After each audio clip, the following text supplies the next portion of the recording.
Hello everybody, Mr. Lamoshery here. Today's story is one of my favourites. It's Jack and the Beanstalk. Hope you enjoy. Jack and the Beanstalk, written by Mara Alperin and illustrated by Mark Chambers. Deep in the countryside lived a widow and her son Jack. Their cottage was crumbling and their clothes were patched. They were very, very poor. One day, Jack's mother said, "We must sell our cow, take her to market, Jack, and bring home some gold pieces." And so he set off to town. But before Jack had got very far, he met a strange little man. "That's a fine cow," the man said. "I'll swap you 5 magic beans for her." "Magic beans?" said Jack. "Are they really magic?"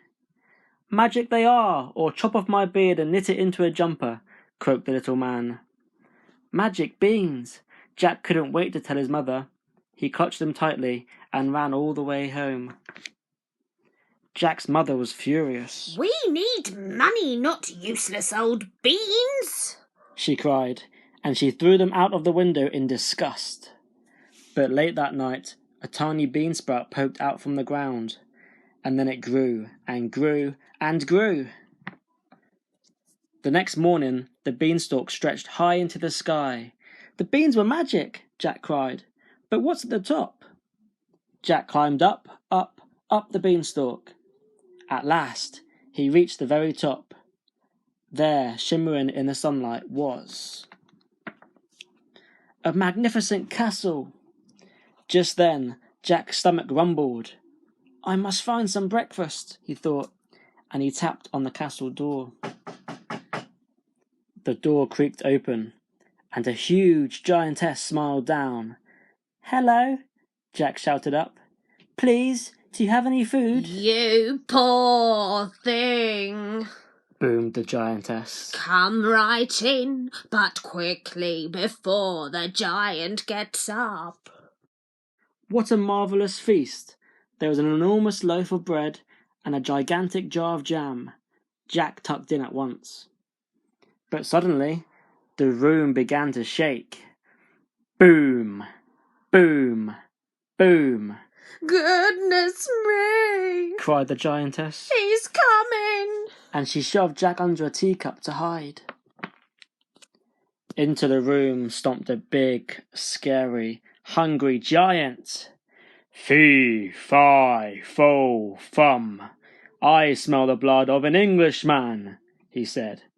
"Be he alive or be he dead, I'll grind his bones to make my bread." "Don't be silly, there's nobody here but us," the giantess scolded.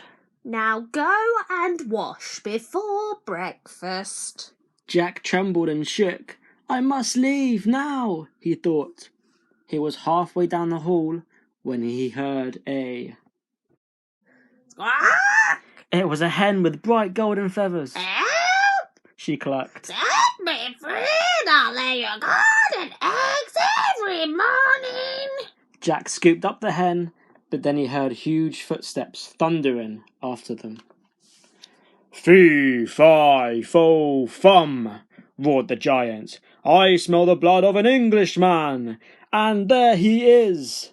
Jack raced out of the door. He jumped and slid down the beanstalk, down, down, down, all the way back to his cottage. "Mother! Quick! Bring the axe!" he shouted. Jack's mother swung the axe at the beanstalk. Thwack! It shuddered and shook, and then the giant came tumbling down. Fee, fi, fo, crash! And that was the end of the giant. Jack hugged his mother tight.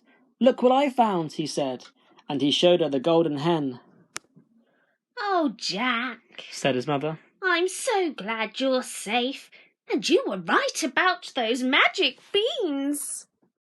So Jack, his mother, and the golden hen all lived happily ever after, and with lots of golden eggs, they were never poor again.